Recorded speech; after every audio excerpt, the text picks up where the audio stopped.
Good morning students. आज हम discuss करेंगे मार्केटिंग ऑफ सर्विसेज। इस टॉपिक पर हमारा एक लेक्चर ऑलरेडी हो चुका है जिसमें हमने डिस्कस किया था कि सर्विसेज किसे कहते हैं और सर्विसेज की क्या करैक्टरिस्टिक्स होती हैं। वहाँ हमने ये भी पढ़ा कि मार्केटिंग सिर्फ प्रोडक्ट्स की नहीं होती बल्कि सर्विसेज की भी मार्केटिंग की जाती है। बहुत सारी बिजनेस ऑर्गेनाइजेशन आज के टाइम में सर्विसेज बेचकर ही प्रॉफिट अर्न कर रही हैं, यानी ये ऑर्गेनाइजेशंस सर्विसेज की मार्केटिंग करती हैं और इन ऑर्गेनाइजेशंस के द्वारा दी जाने वाली सर्विसेज भी एक जैसी नहीं होती। अलग अलग ऑर्गेनाइजेशंस अलग अलग तरह की सर्विसेज प्रोवाइड करती है। इट मीन्स जो सर्विसेज हैं वो सब की सब एक जैसी नहीं होती, अलग अलग तरह की होती है और उनकी अलग अलग टाइप होने की वजह से ही सर्विसेज को दो पार्ट्स में डिवाइड किया गया है। ये क्लासिफिकेशन सबसे पहले 1964 में रॉबर्ट से जॉर्ज ने दिया था। उन्होंने कहा कि सर्विसेज को दो पार्ट्स में डिवाइड किया गया कि कंज्यूमर सर्विसेज और second industrial services. Consumer services वो सर्विसेज होती हैं जो कि लास्ट कंज्यूमर को प्रोवाइड की जाती हैं। आज के टाइम में कस्टमर को सेटिस्फाई करने के लिए ऑलमोस्ट हर एक ऑर्गेनाइजेशन कस्टमर को सर्विसेज प्रोवाइड करती है।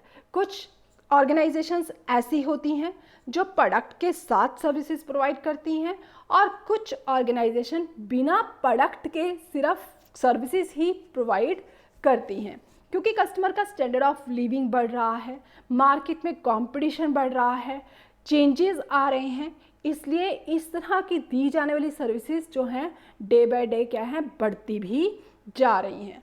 और दूसरी जो सर्विसेज हैं वो है इंडस्ट्रियल सर्विसेज। इंडस्ट्रियल सर्विसेज कौन सी होती हैं? जो कि बिजनेस मैन को, इंडस्ट्रियलिस्ट को, बिजनेस ऑर्गेनाइजेशन को जो सर्विसेज प्रोवाइड की जाती हैं, जो लास्ट कस्टमर को नहीं दी जा रही बल्कि बिजनेस मैन को प्रोवाइड की जा रही हैं, तो उन सर्विसेज को हम इंडस्ट्रियल सर्विसेज कहते हैं। तो इन दोनों सर्विसेज को अब हम डिटेल में डिस्कस करेंगे। तो सबसे पहले है हमारे पास that is the consumer services.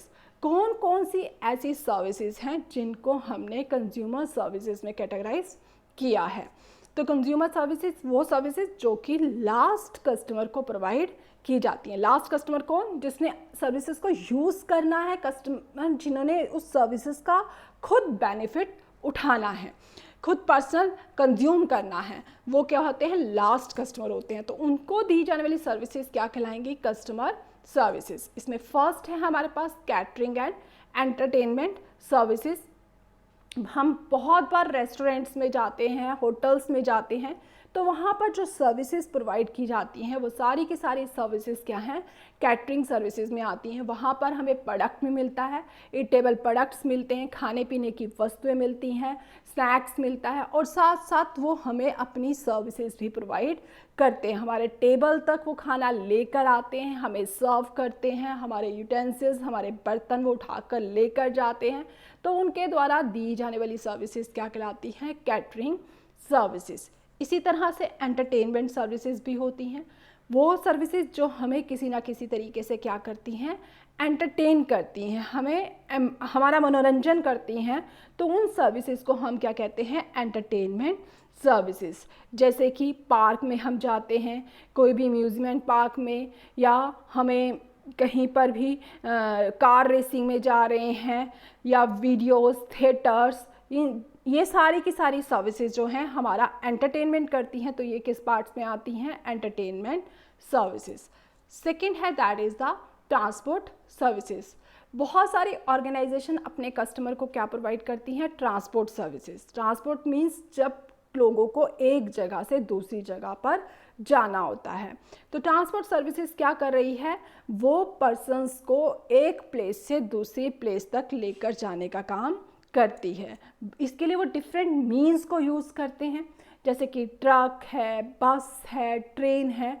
इन सब जो ट्रैवलिंग मीन्स हैं इनकी हेल्प से क्या किया जाता है? ट्रैवलर्स को एक जगह से दूसरी जगह पर पहुंचाया जाता है। इसी तरह से वो सिर्फ पर्सन्स को ही एक जगह से दूसरी जगह पर नहीं पहुंचाते बल्कि प्रोडक्ट्स को भी, सामान को भी एक प्लेस से दूसरे जगह पर पहुंचाया जाता है। तो और इसके बदले में वो क्या करते हैं?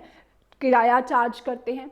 तुमने देखा जब हम बस पे जाते हैं तो टिकट लेते हैं और उसको पेमेंट करते हैं। इसी तरह से जब सामान को भी एक जगह से दूसरी जगह पर पहुंचाया जाता है, चाहे गुड्स ट्रेन की हेल्प से या ट्रक की हेल्प से, तो वहाँ पर भी क्या किया जा रहा है, इसके लिए चार्जेस लिए जा रहे हैं। तो सामान को, प्रोडक्ट्स को भी ट्रांसपोर्ट किया जाता है और साथ साथ पर्सन को भी एक जगह से दूसरी जगह पर पहुंचाया जाता है। तो इस तरह से बहुत सारी ऑर्गेनाइजेशन क्या करती हैं, अपने कस्टमर को ट्रांसपोर्ट करने की सर्विसेज प्रोवाइड करती हैं, कि एक जगह से दूसरी जगह पर पहुंचाने की फैसिलिटी प्रोवाइड करती हैं या उनके गुड्स को एक जगह से दूसरी जगह पर भिजवाने की सर्विसेज देती हैं और उसके बदले में वो उनसे चार्ज भी करती हैं। थर्ड वन है that is the communication services. बहुत सारी ऑर्गेनाइजेशन कौन सी सर्विसेज प्रोवाइड करती हैं, कम्युनिकेशन सर्विसेज। कम्युनिकेशन क्या है, संचार, कि अपने मैसेज को एक पर्सन से दूसरे पर्सन तक पहुंचाना। तो इसके लिए बहुत सारे मीन्स यूज़ किए जाते हैं, जैसे कि टेलीफोन है, फैक्स है, रेडियो है, टेलीविज़न है। इन सब की हेल्प से, कोरियर है, इन सब की हेल्प से क्या किया जाता है, मैसेज को एक पर्सन से दूसरे पर्सन तक पहुंचाया जाता है। आज के टाइम में इसका स्कोप डे बाय डे क्या है, बहुत ज़्यादा बढ़ता जा रहा है। जैसे कि मोबाइल हैं, मोबाइल की हेल्प से हम आसानी से अपने मैसेज को दूसरे तक पहुंचा सकते हैं, लेकिन हमने इसके लिए किसकी हेल्प ली, कोई ना कोई कनेक्शन लिया, एयरटेल का लिया, जो हमें हमारा मैसेज दूसरे तक पहुंचाने में हमारी क्या कर रहा है, हेल्प कर रहा है। जियो है, रिलायंस है, ये सब के सब हमें कौन सी सर्विसेज प्रोवाइड करते हैं, कम्युनिकेशन सर्विसेज प्रोवाइड करते हैं, कि हमें दूसरे का मैसेज हमारे तक पहुंचाते हैं या हमारा मैसेज दूसरे तक पहुंचाते हैं, और इसके बदले में ये हमसे क्या है, कोई ना कोई चार्ज भी करते हैं। नेक्स्ट वन है that is the personal services. बहुत सारे बिजनेस ऑर्गेनाइजेशंस या बिजनेसमैन क्या करते हैं, अपने कस्टमर को पर्सनली तौर पर भी सर्विसेज प्रोवाइड करते हैं। पर्सनली मतलब व्यक्तिगत तौर पर, कि एक पर्सन को पर्सन टू पर्सन क्या किया जा रहा है, अलग अलग पर्सन को अलग अलग तरह की सर्विसेज प्रोवाइड की जाती हैं। जैसे कि एक टेलर है, बुटीक है, वो क्या है, पर्सनल सर्विसेज प्रोवाइड करता है, कि आपके अकॉर्डिंग आपको आपका प्रोडक्ट स्टिच करके दे रहा है। जिम है, हॉस्पिटल्स हैं, वहाँ डॉक्टर आपको पर्सनली अटेंड करता है, आपकी डिजीज़, आपकी बीमारी के अकॉर्डिंग आपको क्या है, ट्रीटमेंट दिया जाता है। तो इस तरह की जो सर्विसेज प्रोवाइड की जाती हैं, जैसे कि ड्राई क्लीनर्स है, कैब वाला है, टैक्सी वाला, वो आपको छोड़ कर आ रहा है, रिक्शा है, आपको पर्सनली आपको ही सिर्फ सर्विस दी जा रही है, तो ऐसी सर्विसेज क्या कहलाती है, पर्सनल सर्विसेज। जब एक पर्सनली तौर पर एक बिजनेसमैन या एक ऑर्गेनाइजेशन आपको सर्विसेज प्रोवाइड करती है, आपके अकॉर्डिंग ही आपको दी जा रही हैं, तो इस तरह की सर्विसेज को हम कहते हैं पर्सनल सर्विसेज। नेक्स्ट है that is the insurance services. बहुत सारी ऑर्गेनाइजेशंस हमारी लाइफ की या हमारी प्रॉपर्टी की सेव करती है, सिक्योरिटी की गारंटी लेती है कि आपकी प्रॉपर्टी को नुकसान नहीं होगा, अगर नुकसान होगा तो उसकी भरपाई हम करेंगे। तो इस तरह की जो इंश्योरेंस कराई जाती है, इंश्योरेंस प्रोवाइड करी जाती है हमारी प्रॉपर्टी को या हमारी लाइफ को, तो ऐसी बहुत सारी ऑर्गेनाइजेशंस हैं जो इस तरह की सर्विसेज प्रोवाइड करती हैं। जैसे कि मैक्स है, LIC है, ये ऐसी इंश्योरेंस कंपनीज हैं जो कि लाइफ या प्रॉपर्टी को क्या कर रही हैं, इंश्योर कर रही हैं। हमारे बहुत सारे जैसे बॉडी पार्ट्स को हम इंश्योर करा सकते हैं, अपनी प्रॉपर्टी को इंश्योर करा सकते हैं, थेफ्ट से इंश्योर करा सकते हैं, फायर से इंश्योर करा सकते हैं, हम माल को लाने ले जाने में कहीं ख़राब ना हो जाए, कोई चोरी ना हो जाए, तो इसलिए कई बार क्या करता है बिजनेसमैन, उस सामान को क्या कर लेता है, इंश्योर करा लेता है। तो बहुत सारी कंपनीज अपने कस्टमर को सिर्फ क्या फैसिलिटी प्रोवाइड कर रही हैं कि उनकी प्रॉपर्टी को क्या किया जा रहा है, इंश्योरेंस किया जा रहा है। इसी तरह से कुछ पर्सन्स ऐसे होते हैं जो अपनी लाइफ को भी क्या करा लेते हैं, इंश्योर करा लेते हैं, कि अगर बाई चांस खुदा न खास्ता कि कभी कोई एक्सीडेंटली कुछ भी मिस हैपनिंग हो जाती है, तो उसके बाद जो उसकी फैमिली मेम्बर्स को नुकसान ना हो, उसकी भरपाई करने के लिए वो इंश्योरेंस कंपनी उनको पे कर देती है। तो इस तरह से इंश्योरेंस सर्विसेज भी प्रोवाइड की जाती हैं। नेक्स्ट है फाइनेंशियल सर्विसेज। बहुत सारे फाइनेंशियल इंस्टीट्यूशंस ऐसे हैं जो अपने कस्टमर को फाइनेंस प्रोवाइड करते हैं, लोन देते हैं। जैसे कि बैंक है, लोन देता है कि जब कि उसके कस्टमर को पैसा चाहिए तो लोन दे दिया, लेकिन वो फ्री में नहीं दे रहा है, उसके बदले में वो उनसे इंटरेस्ट चार्ज करता है और उसकी जो भी पेमेंट उसने दिया है, लोन दिया है, कुछ कुछ टाइम के बाद इंस्टॉलमेंट में उससे वो वसूल भी किया जाता है। तो इस तरह से बहुत सारे जो हैं इंस्टीट्यूशंस, बहुत सारी संस्थाएं, ऑर्गेनाइजेशंस ऐसी होती हैं जो कैसी सर्विसेज देती हैं, उधार सर्विसेज देती हैं। कुछ समय के लिए कुछ रेट ऑफ इंटरेस्ट पर वो अपने कस्टमर को कुछ देर के लिए कुछ पैसा उधार दे देती हैं। तो इस तरह से फाइनेंशियल सर्विसेज भी प्रोवाइड की जाती हैं। नेक्स्ट वन है that is the educational services. आज हम सबको पता है कि लाइफ में एजुकेट होना बहुत ज़रूरी है और हर पर्सन चाहता है कि वो क्या होना चाहिए, एजुकेट होना चाहिए। इट बिकम्स अ नेसेसिटी, वो हमारी ज़रूरत बन चुकी है। तो बहुत सारे स्कूल्स, बहुत सारे कॉलेजेस, इंस्टीट्यूशंस, कोचिंग सेंटर्स ऐसे हैं जो कौन सी सर्विसेज प्रोवाइड करते हैं, एजुकेशनल सर्विसेज प्रोवाइड करते हैं। इनका काम ही क्या है, स्टूडेंट्स को एजुकेट करना, उन्हें शिक्षा देना।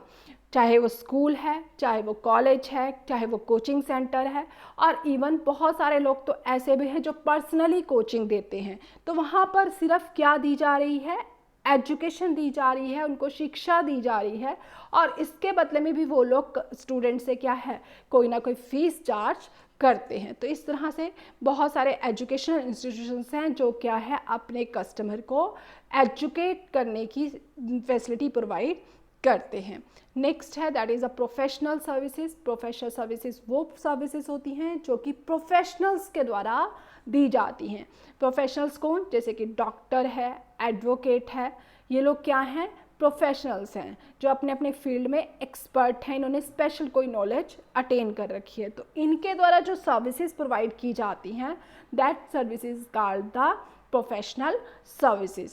तो ये सारी की सारी सर्विसेज जो हमने अभी डिस्कस की, इनको हम किस पार्ट में डालते हैं, कंज्यूमर सर्विसेज में, क्योंकि ये लास्ट कस्टमर को प्रोवाइड की जाती हैं। इसी तरह से आज के टाइम में जैसे कस्टमर को सर्विसेज चाहिए होती हैं, ऐसे ही इंडस्ट्रियलिस्ट बिजनेस ऑर्गेनाइजेशन को भी क्या है, सर्विसेज दी जाती हैं। आज के टाइम में एक बिजनेस ऑर्गेनाइजेशन को भी बहुत अपने मार्केट में स्टैंड करने के लिए, सर्वाइव करने के लिए बहुत सारी सर्विसेज की ज़रूरत पड़ती है। इसमें फर्स्ट है that is the marketing research services. हम सबको पता है कि आज मार्केट में सक्सेस होना तो उसको मार्केटिंग करनी है, और मार्केटिंग का फंक्शन सबसे पहले कहाँ से स्टार्ट होता है, पहला फंक्शन है that is the marketing research. यानी हर एक को आज के टाइम में रिसर्च करनी पड़ती है, फाइंड आउट करना पड़ता है कि उसके कस्टमर को किस तरह के प्रोडक्ट की ज़रूरत है, मार्केट में क्या क्या चेंजेस हो रहे हैं। तो ये सारी सर्विसेज उसको कौन प्रोवाइड करता है, जो कोई ना कोई रिसर्चर, अनुसंधान करता, वो रिसर्च करता है, पता लगाता है मार्केट में क्या क्या चेंजेस हो रहे हैं, प्रोडक्ट में, प्राइस में, कॉम्पिटिटर्स में क्या क्या चेंजेस हो रहे हैं, और वो सारी की सारी मार्केट के बारे में इंफॉर्मेशंस कलेक्ट करता है, उन इंफॉर्मेशंस के एनालाइज करता है, और उनके आधार पर एक रिपोर्ट तैयार करता है, और वो रिपोर्ट किसको देता है, बिजनेसमैन को प्रोवाइड करता है। और उसी रिपोर्ट के आधार पर ही एक बिजनेस ऑर्गेनाइजेशन डिसीजन लेता है कि मुझे प्रोडक्ट को कैसे तैयार करना है। तो इट मीन्स उसको किसकी ज़रूरत है, एक बिजनेस ऑर्गेनाइजेशन को मार्केटिंग रिसर्च की ज़रूरत है, उस इंफॉर्मेशंस की ज़रूरत है। और वो इंफॉर्मेशंस उसे कौन प्रोवाइड करता है, रिसर्चर, अनुसंधान करता है, उसको वो सारी इंफॉर्मेशंस कलेक्ट करके प्रोवाइड करता है, और उन्हीं के बिहाफ पर बिजनेस ऑर्गेनाइजेशन डिसीजंस लेती है। इसी तरह से एडवर्टाइजिंग एंड प्रमोशन सर्विसेज। आज हर एक बिजनेसमैन को अपने प्रोडक्ट की, अपनी ऑर्गेनाइजेशन की एडवर्टाइजमेंट करनी पड़ती है, और एडवर्टाइजमेंट कराने के लिए भी वो बाहर से किसी ना किसी एडवर्टाइजिंग एजेंसी की हेल्प लेता है, उनकी सर्विसेज लेता है। उनकी सर्विसेज की हेल्प से ही वो अपनी ऑर्गेनाइजेशन को, अपने प्रोडक्ट को मार्केट में बताता है, चाहे वो न्यूज़पेपर के थ्रू बता रहा है, चाहे टीवी, चाहे पम्फलेट्स, बैनर, पोस्टर्स, इन सब की हेल्प से वो अपने प्रोडक्ट की क्या करता है, एडवर्टाइजमेंट करता है। तो इन सब की सर्विसेज भी ली जाती हैं। नेक्स्ट है मैनेजमेंट कंसल्टेंसी सर्विसेज। कंसल्टेंसी मतलब किसी से राय लेना, किसी से सलाह करना, सुजेशंस लेना। तो बिजनेसमैन सारे डिसीजंस अपने आप नहीं ले सकता क्योंकि वो हर फील्ड में एक्सपर्ट नहीं होता, तो उसको बहुत सारे बिजनेस में बहुत सारे डिसीजंस लेने होते हैं और उन डिसीजंस को लेने के लिए उसे बहुत सारे एक्सपर्ट्स की ज़रूरत होती है। एडवोकेट से राय लेनी पड़ती है, ठीक है, क्योंकि बहुत सारी लीगल फॉर्मेलिटीज़ करनी पड़ती हैं। पैसे को अरेंज करना होता है तो सीए से भी राय लेनी पड़ती है। तो इस तरह से उसे बहुत सारे एक्सपीरियंस और बहुत सारे एक्सपर्ट्स की सजेशंस लेने की क्या है ज़रूरत पड़ती है अपने बिजनेस को स्मूथली चलाने के लिए। तो वो इस तरह से बहुत सारे बाहर के कंसल्टेंसी सर्विसेज को भी अटेंड करता है ताकि एक सही डिसीज़न ले सके। तो इस तरह से जो डिसीजंस उनको दे रहे हैं, जो उनको सजेशंस दे रहे हैं, वो फ्री में सजेशंस नहीं देते। अगर वो एक सीए से कंसल्ट करता है या एक लॉयर से कंसल्ट करता है तो लॉयर उसको फ्री में एडवाइस नहीं देगा कि कैसे रूल्स रेगुलेशंस फॉलो करने हैं, क्या क्या नियम फॉलो करने हैं, उनको बताएगा, लेकिन अपने इस बताने के बदले में वो उस ऑर्गेनाइजेशन से क्या करता है, फीस चार्ज करता है। तो इस तरह से इनकी भी सर्विसेज ली जाती हैं। और लास्ट है that is a warehousing services. Warehousing का मतलब है माल को स्टोर करके रखना, और हम सबको पता है कि स्टोरिंग से कौन सी यूटिलिटी क्रिएट होती है, स्टोरिंग से टाइम यूटिलिटी क्रिएट होती है। कि जब भी माल को स्टोर करके रखा जाता है तब तक स्टोर करके रखा जाता है जब तक मार्केट में उसकी डिमांड नहीं होती, ठीक है। जैसे बहुत सारे प्रोडक्ट्स क्या है हमारे यहाँ पर, सीजनल प्रोडक्ट है। सीजनल मतलब जो एक पर्टिकुलर सीजन में प्रोड्यूस होते हैं लेकिन उनकी कंजम्पशन क्या है, पूरा साल की जाती है। जैसे कि एग्रीकल्चर प्रोडक्ट्स हैं, गेहूं है, चावल है, दालें हैं, इनकी प्रोडक्शन एक महीने में, किसी एक महीने में होती है साल में, लेकिन हम इसको यूज़ क्या करते हैं, पूरा साल। तो उसको जब उसकी प्रोडक्शन होती है तब उस सामान को क्या करके रख लिया जाता है, स्टोर करके रख लिया जाता है ताकि पूरा साल इसको क्या किया जा सके, कंज्यूम किया जा सके। तो प्रोड्यूसर्स या ऑर्गेनाइजेशन क्या करती हैं, खुद अपने पास स्टोर करके नहीं रखती बल्कि किसी के यहाँ पर माल को स्टोर करवा के रख देती हैं। तो जहाँ पर भी स्टोर करके रखा है उसके बदले में वो उसको क्या करेंगी, पेमेंट करेंगी। तो उस जिसने भी उसके माल को स्टोर करके रखा उसने बिजनेस ऑर्गेनाइजेशन को कौन सी सर्विसेज दी, वेयर हाउसिंग की सर्विसेज दी, कैसे उसके माल को स्टोर करके सही तरीके से स्टोर करके अपने पास रखा है ताकि प्रोडक्ट को टाइम के अकॉर्डिंग यूज़ किया जा सके। तो इस तरह से बहुत सारी सर्विसेज ऐसी हैं जो एक बिजनेस ऑर्गेनाइजेशन को भी प्रोवाइड की जाती हैं। तो ये सारी सर्विसेज क्या कहलाती हैं, इंडस्ट्रियल सर्विसेज। तो आज हमने डिस्कस किया कि सर्विसेज दो तरह की होती हैं, दो पार्ट्स में डिवाइड की गई, कंज्यूमर सर्विसेज और इंडस्ट्रियल सर्विसेज। वो सर्विसेज जो कि लास्ट कस्टमर को प्रोवाइड की जाती हैं उन्हें हमने कंज्यूमर सर्विसेज कहा, और जो कि इंडस्ट्रियलिस्ट को, बिजनेस ऑर्गेनाइजेशन को प्रोवाइड की जाती हैं वो सारी की सारी सर्विसेज क्या कहलाती हैं, इंडस्ट्रियल सर्विसेज। तो these are the different types of services. Thank you.